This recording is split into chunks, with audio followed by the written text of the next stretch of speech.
তো বন্ধুরা আজকে আমাদের রান্না হবে এই যে দেখতে পাচ্ছ রুই মাছ, আর সঙ্গে আছে এই যে আম, ফজলি আম আর আলু দিয়ে আজকে আমাদের হবে রুই মাছ। আর আজকে আমরা চটিয়ে ভাত দিয়ে খাবো। আর টমেটো হলে পরে খুব ভালো হতো, টমেটো নাই আজকে। আজকে 3 থালি ভাত খাবো। কি করে? আর বৃষ্টির দিন আছে, মেঘলা মেঘলা দিন, ঠান্ডা দিন, আর খাবার তো সত্যি বলছি রুচি হবেই।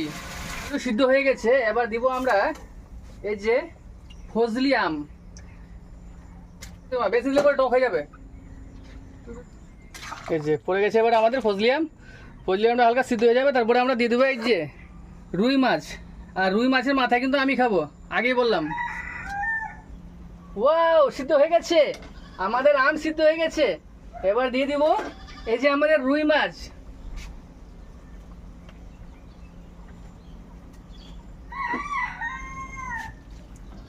আজকে আজকে এই যে ঠান্ডা ঠান্ডা দিনে এমন ভাবে চটিয়ে খাবো কি না। এই যে আমার এই যে মাথাটা, এই মাথাটা আমি খাবো, রুই মাছের মাথা।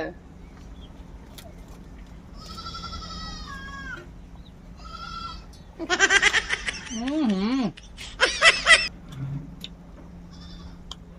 এবার আমরা ঢেকে দিব।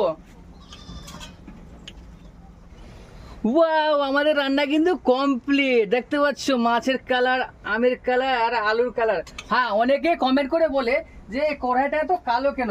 এটা জানো কি, এটা হচ্ছে আমার দাদির জামানার এটা কড়াইটা। আমার দাদিরা রান্না করতো খড়ি দিয়ে, বলে এত কালো হয়ে গেছে। আর আমরা গ্যাস দিয়ে করছি তো, তা আমরা ঠিক মতো উঠাতে পারছি না।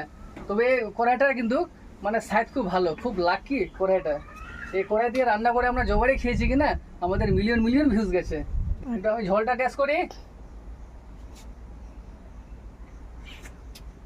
Wow, super super. একটু যদি ধনিয়া পাতা পড়তো কিনা আরো টেস্টফুল হতো। তবে আমরা একটু যাইনি মার্কেটে বলেই।